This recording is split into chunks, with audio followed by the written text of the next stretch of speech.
Mesdames et messieurs, bonsoir et bienvenue dans ce journal en cette soirée du vendredi 13 décembre 2024. Dans les actualités de ce jour, entamant par la page politique. Au vu des votes initiés par l'African Leadership Magazine, le président Andry Rajoelina sera probablement élu meilleur leader politique 2024 en Afrique. 3 chefs d'État ont été en lice, le président Malagasy, le président des Seychelles et le président de la République démocratique du Congo.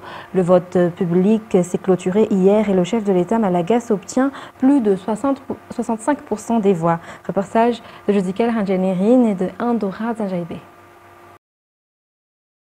Le vote en vue de désigner le leader politique africain pour 2024 à travers le site de l'ALM ou African Leadership Magazine s'est clôturé hier à minuit. Le président Andry Rajoelina est en tête avec 65,69% des voix, devant le président séchellois Pavel Ramkalawan et le président du RDC Félix Tshisekedi. Leur sens du leadership, mais aussi le travail accompli, qui a apporté des retombées positives pour leur pays et sur le continent africain, sont les critères mis en place par l'ALM pour ces 3 candidats en lice. Le choix a été libre pour le public de voter le meilleur président leader, et d'après le vote, le président Andry Rajoelina est le meilleur leader politique de l'Afrique. À noter que le chef de l'État Malagasy est déjà champion dans plusieurs domaines en Afrique. Il a notamment obtenu le trophée Babacar Ndiaye lorsqu'il a été sacré meilleur bâtisseur en Afrique en 2023. Ses réalisations sont palpables dans le pays en matière d'infrastructures, de réformes dans plusieurs secteurs, en matière de gestion ou encore dans le domaine social. Il ne cesse également de prôner la solidarité en Afrique afin de bâtir un Afrique nouveau et meilleur. Le fait de voir les réalisations du président Andry Rajoelina ne change la façon de voir des leaders politiques en Afrique aux yeux du monde. Il mérite d'être sacré meilleur leader politique africain pour l'année 2024 et cela est confirmé par les votes initiés par l'ALM. On attend ainsi la déclaration officielle des résultats lors d'une cérémonie au mois de février 2025 à Casablanca, au Maroc. Toujours dans cette page politique, parlons des tendances électorales. Selon justement les tendances des résultats des élections communales au niveau des provinces sorties par la CENI cet après-midi, les candidats Irmar sont en tête dans 5 provinces sur les 6. L'Irmar est en 2e position. Mialvorat Fela nous en dit plus. Selon les tendances des résultats provisoires des élections communales sortis par la CENI vers 15 h cet après-midi, les candidats présentés par la plateforme politique Irmar sont en tête, notamment dans la capitale, à Touamassen, à Fenaransu, à Madzang et à Tuliar. À Ntsranan, le candidat de l'Irmar, Ismaël Frank Sahel, est en 2e position. Voici les résultats de ces 5 autres provinces. Commune de Madzang, les résultats ont été obtenus sur 40 des 211 bureaux de vote. Le candidat Irmar Irnienati Slofmang a obtenu 49% des voix. Commune de Tuliar, les résultats ont été obtenus sur 56 des 139 bureaux de vote. Le candidat Irmar Rabeadzajan a obtenu 4869, soit 44,23% des voix. Commune de Touamassen, 145 bureaux de vote sur les 309 voix obtenues, 12 180, soit 48,1% pour le candidat de l'Irmar, Andjiafan Mezansu Louva Irtina Alain. Commune de Fianarantsu, 169 bureaux de vote sur les 181, voix obtenues 14 213, soit 59,19% pour le candidat de l'Irmar, Ramananjaibé François d'Assise.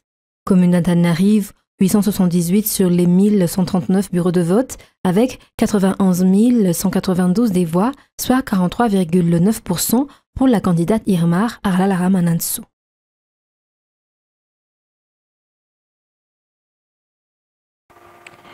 Et il était rappelé que la CENI ne publie que les tendances à l'heure actuelle. Toujours au niveau de ces résultats électoraux, justement, au vu de ces tendances provisoires concernant les résultats des élections, il est indéniable que les électeurs ont pu exprimer leur choix à travers le scrutin du 11 décembre. Que ce soit les députés que les citoyens, tous ont exprimé le besoin de sérénité et de calme dans l'attente des résultats définitifs des élections. Reportage signé Miarvoulat Sferen et Anzara Zanarville.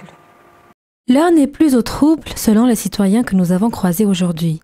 Les électeurs ont fait leur choix et chacun doit attendre dans le calme les résultats définitifs des élections. Un avis soutenu également par les députés de Madagascar qui disent non à toute tentative de déstabilisation. La plateforme Irma est un parti politique qui a sa force et cela a été prouvé par les élections de mercredi dernier. Ainsi, les résultats officiels doivent être attendus dans le calme. D'après les tendances provisoires sorties par la CENI, la plateforme IRMAR est en tête des résultats des élections communales dans les 5 provinces, notamment Antananarivo, Tuamasen, Tuliar, Mahajanga et Fianarantsoa. D'après le calendrier sorti par la CENI, les résultats définitifs devront sortir le 24 décembre prochain. Et la session ordinaire des 2 chambres du Parlement malgache s'est clôturée aujourd'hui pour cette année 2024. Parmi les grands événements de cette session ordinaire figure l'adoption de la loi des finances initiales de 2025. Le budget étatique se focalise sur la production et la construction de plusieurs infrastructures.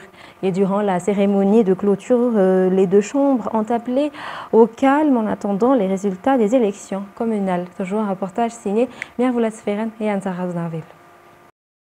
Les maires qui seront élus doivent savoir travailler avec l'État et non être des éléments perturbateurs, selon le président du Sénat, le général Ravalman Narichar, durant la cérémonie de clôture de la 2e session ordinaire du Sénat cet après-midi. Il a souligné que les maires qui seront élus doivent travailler davantage que leurs prédécesseurs pour améliorer les conditions de vie de la population malagasy. Pour l'Assemblée nationale, le vice-président de la province d'Antananarivo, Augustin Indjamananour, a remplacé le président de cette institution en mission à Livingstone Zambie. Nous sommes actuellement dans la période de trêve politique, donc il faut de la stabilité, affirme ce dernier. Lors de la cérémonie de clôture, les 2 chambres ont présenté le bilan de ce qui a été réalisé au cours des 2 derniers mois. L'adoption du projet de loi des finances initiales de 2025 constitue également un moment important de cette session, loi qui favorise la construction de diverses infrastructures, dont certains sont déjà en cours, tandis que d'autres seront achevés en 2025. Il y a également eu l'adoption de 12 projets de loi, dont celui portant sur la zone de libre-échange continental africain, aux ZLECAf, et celui relatif à la construction du maquis Flyover. Des séances de questions-réponses entre les députés et quelques membres du gouvernement ont également eu lieu. Outre la tenue de la session, diverses missions à l'étranger ont été faites par l'Assemblée nationale et le Sénat. Le président du Sénat a spécifiquement souligné que les visites officielles qu'il a effectuées récemment à Londres et en Chine étaient des invitations spéciales et donc n'ont aucunement émergé du budget de l'État, mais ont été prises en charge par le pays hôte. Cette année, outre les 2 sessions ordinaires prévues par la Constitution, les 2 chambres du Parlement ont tenu 2 sessions extraordinaires, dont une qui est réservée au Premier ministre pour présenter la politique générale de l'État et une réunion extraordinaire de l'Assemblée nationale pour l'adoption du règlement intérieur et pour l'élection du président, des membres du bureau permanent et les présidents des commissions au sein de l'Assemblée nationale. Et dans la page faits divers, l'un des auteurs d'exportation illicite de 73 kilos d'or en Afrique du Sud et des 49 kilos aux Comores il y a quelques années s'est enfui à La Réunion. Selon nos sources, plusieurs autres affaires attendent encore cette personne au niveau de la justice, mais c'est cette même justice qui lui a accordé une liberté provisoire alors qu'ils avaient été détenus à Tiafa, un fait qui laisse perplexes les observateurs. C'est Sylvain, nous en dit plus. Les affaires d'exportation illicite de 73 kilos d'or à Johannesburg vers la fin de l'année 2020 et celle de 49 kilos aux Comores en 2021 reviennent sur la table actuellement. Un seul nom lie ces 2 affaires. Après les investigations et les procédures judiciaires initiées par l'État, plusieurs personnes ont été envoyées à la prison de Tiafa en 2022 et parmi eux, cette personne dont le nom est souvent cité dans ces affaires. Mais sa détention à Tiafa a été de courte durée. Au mois de septembre 2022, ce cerveau de l'affaire de 73 kilos et de 49 kilos d'or est sorti de prison. Selon toujours nos sources, il a fait une demande de liberté provisoire et étonnamment, la justice le lui a accordée. Après qu'il ait obtenu cette liberté provisoire, il aurait pris la fuite vers La Réunion. Il y vit depuis 2022 jusqu'à aujourd'hui, alors qu'une interdiction de sortie du territoire lui interdit de franchir les frontières de la République de Madagascar.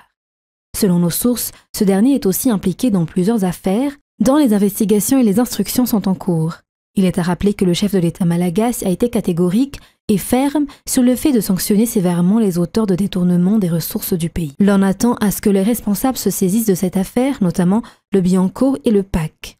L'on attend également les explications de la part de la justice et les raisons pour lesquelles cette personne citée est liée à cette affaire de détournement illégal d'or de 73 kilos à Johannesburg et de 49 kilos au Moroni et pu bénéficier d'une liberté provisoire. Dans Dans les actualités de ce soir également, parlant météo, le centre du cyclone Chido était situé à 135 km au nord-ouest d'Ansranan à 17 h selon le service météorologique. Il est classé comme cyclone tropical intense et apporte des vents atteignant les 185 km/h avec des rafales de 260 km/h. Chido se déplace à la vitesse de 23 km/h selon le service météo. Des avertissements sont en vigueur dans la région de Diana. Avis de menaces imminentes également pour Bealanan, Ansui, Analalav, Sambav, Andap, précise la météo. Chido continue son trajectoire dans le canal de Mozambique et s'éloigne de nos côtes, précise toujours la météo. Dans les actualités sociales, la population dans le sud de Madagascar est prête à faire face à la famine due à la sécheresse selon l'enquête menée par la Croix-Rouge. Cette population a besoin de solutions pérennes pour se relever dans la vie, raison pour laquelle le BNGRC avec l'IFRS ou Fédération internationale des sociétés de la Croix-Rouge et du Croissant-Rouge et la Croix-Rouge se sont concertés aujourd'hui. Reportage signé Fandesena Mireille sur les images d'Yves Janel. Entre octobre 2023 et janvier 2024, en période de soudure, 17% de la population des 25 districts, soit 1,31 million de personnes, sont concernées par une insécurité alimentaire aiguë élevée, avec 43 000 personnes en urgence, selon les statistiques de l'IPC. Les districts les plus touchés sont Ambombe Anjoui, Ambosari Atsin, Bekil dans le Grand Sud, Ebefutak, Nousvark et Yikung dans le Grand Sud-Est. Plusieurs efforts ont été déjà initiés par le gouvernement et les divers partenaires dans la région sud de Madagascar pour accompagner cette population vulnérable à se redresser dans la vie. La population est victime des conséquences de la sécheresse causant la malnutrition, notamment à cause du manque d'eau potable et du manque de travail. Ainsi, le sud de Madagascar a besoin de solutions pérennes. De plus, la population est prête à lutter contre la famine dans le sud et à améliorer leurs conditions de vie, selon les explications. Et 155 étudiants sortant pour cette année 2024 issus du Centre national d'enseignement de la langue anglaise, ou CNELA, ont obtenu leur diplôme cette semaine dans le cadre de la célébration des 50 ans du centre. Et toujours dans le cadre de ces 50 ans, des conférences débats ont été également initiées par le CNELA ainsi que l'ouverture de la 3e branche du centre à Barikadim, Touamassen. Reportage. Le Centre national d'enseignement de la langue anglaise, ou CNELA, est parmi les centres les plus réputés en matière d'enseignement de l'anglais dans le pays. C'est un centre à caractère public, sous tutelle du ministère de l'Enseignement supérieur et de la Recherche scientifique. Le CNELA accueille 1000 étudiants tous les 3 mois pour Antananarivo et environ 200 étudiants pour les branches du centre à Touamassen et à Swavnanjin.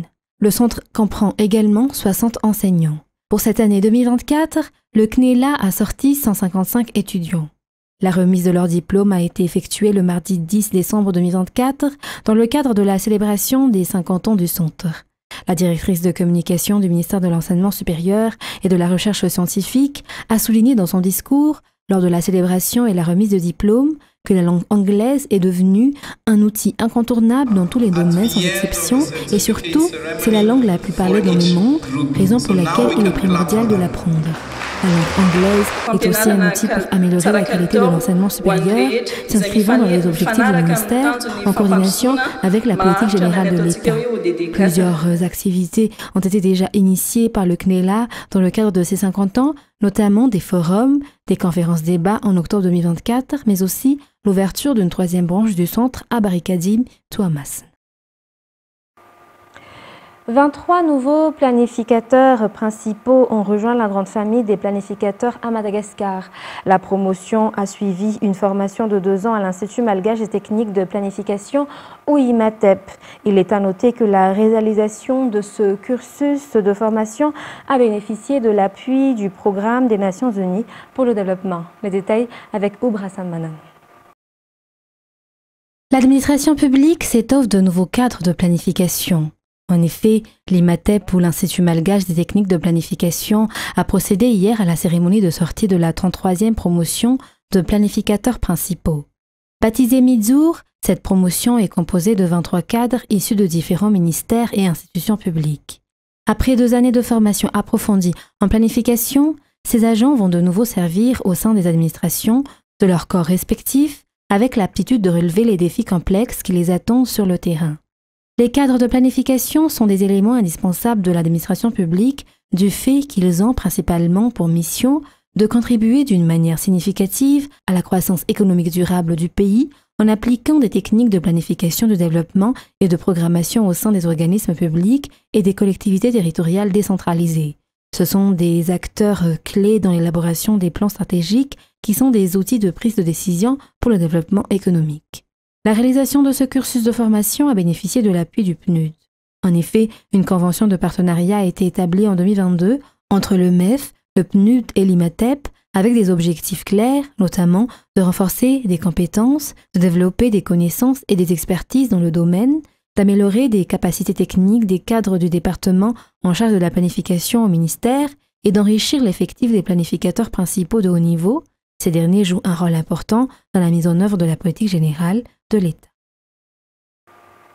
Dans les actualités internationales de ce soir, Emmanuel Macron a nommé aujourd'hui François Bayrou Premier ministre, un défi immense pour le président du MoDem et premier allié du président, chargé de dénouer la crise politique majeure ouverte par la dissolution et aggravée par la censure de Michel Barnier. France 24 nous en dit plus. Le nouveau locataire de Matignon aura de quoi s'occuper dès son arrivée. D'abord, il devra avancer sur le projet d'un pacte de non-censure à l'Assemblée. Objectif, trouver un compromis auprès des partis de gauche et de droite, sans le Rassemblement national et la France insoumise. Pour les communistes, écologistes et socialistes, le non-recours au 49.3 serait une des clés pour éviter la censure. On ne peut pas brutaliser la démocratie parlementaire alors même que le pouvoir est revenu au Parlement. Mais c'est une condition non suffisante parce que nous ne pouvons pas accepter toutes les politiques libérales et la continuation du macronisme par lui-même. Autre dossier brûlant, le budget, alors que celui de 2025 n'a toujours pas été voté. Assemblée et Sénat devraient valider la loi spéciale la semaine prochaine. Un texte qui permettra de faire fonctionner l'État en janvier prochain avant le vote en bonne et due forme d'un nouveau budget. C'est la dernière station avant l'autoroute, quoi. Sinon vous tombez en panne. Donc il faut absolument, avant la fin de l'année, donner l'autorisation au gouvernement de percevoir l'impôt. Le nouveau Premier ministre devra aussi contenir la colère agricole des agriculteurs qui attendent notamment les simplifications de normes pour faciliter les installations de nouvelles exploitations. Enfin, la question des retraites est encore très discutée, notamment pour la formation d'un nouveau gouvernement. Alors qu'il souhaitait jusqu'à présent l'abrogation de la réforme, le Parti socialiste se dit désormais prêt à son gel. De son côté, la droite consentirait uniquement à des aménagements, pas plus. Le nouveau chef du gouvernement devra donc composer avec des lignes rouges encore plus affirmées. Et allié versatile et exigeant d'Emmanuel Macron, le centriste François Bayrou se voit confier les rênes de Matignon à la suite de Michel Barnier pour tenter d'extirper la France de l'impasse politique et économique. France 24 toujours. À la fois avant-gardiste et vétéran de la politique française, en 2009 déjà, François Bayrou évoquait le dépassement du clivage droite-gauche si cher au président Emmanuel Macron. Je soutiens que pour reconstruire le pays, il faudra non plus un homme de parti, mais un homme qui rassemble. Des propos visionnaires de la part de cet agrégé de lettres classiques qui se lance en politique en 1986. À 34 ans, il est élu député des Pyrénées-Atlantiques.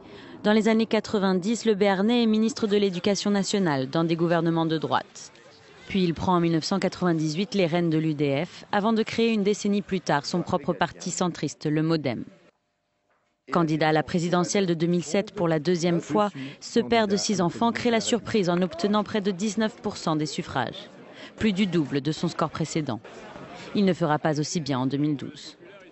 Soutien de la première heure du candidat Macron pour qu'il renonce à briguer une 4e campagne, le maire de Pau sera nommé garde des Sceaux par le jeune président.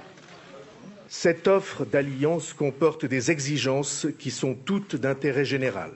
Mais cité dans l'affaire des assistants parlementaires du MoDem, François Bayrou est forcé de démissionner, un mois seulement après son entrée au gouvernement.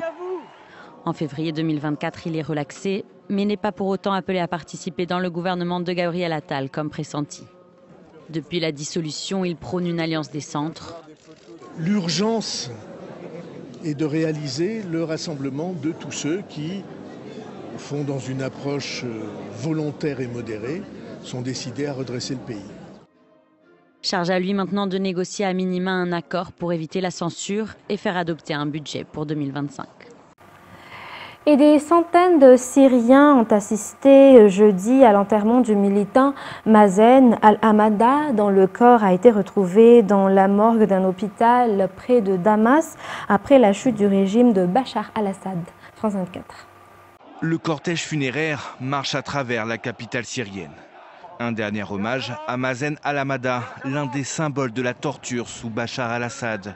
Recouvert d'un drapeau à 3 étoiles de la Révolution, son cercueil est transporté dans l'une des mosquées de Damas pour une dernière prière. Dans la foule en deuil, sa sœur, c'est elle qui a appris la mort de Mazen, exécuté il y a 10 jours par le régime syrien déchu. Il a été le témoin de leurs crimes, un témoin et un martyr. Ces gens sont des criminels, des bêtes. En 2011, Mazen al-Hamada filme les premières manifestations contre Bachar al-Assad et diffuse ses vidéos sur les réseaux. Rattrapé par la répression, le Syrien est emprisonné en mars 2012 et connaîtra les pires tortures du régime avant d'être libéré en septembre 2013. Lors de sa première détention, ils lui ont écrasé des cigarettes sur le corps. Ils lui ont enfoncé des clous dans les jambes. Elles ont été transpercées de part et d'autre. Ses doigts aussi ont été cassés.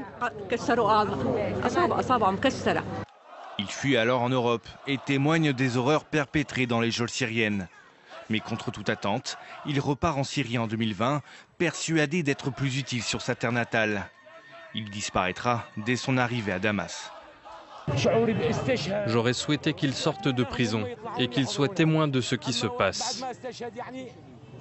Selon l'Observatoire syrien des droits de l'homme, environ 60 000 personnes sont mortes depuis 2011 sous la torture ou à cause des conditions de détention dans les prisons de Bachar al-Assad. Mesdames et messieurs, c'est la fin de ce journal. Nous vous remercions de votre fidélité. Très bonne continuation sur Viva. Dans quelques instants, vous allez suivre l'émission politique Data avec Jean-Claude Angemalal. Sur ce, très bonne soirée à tous. Au revoir.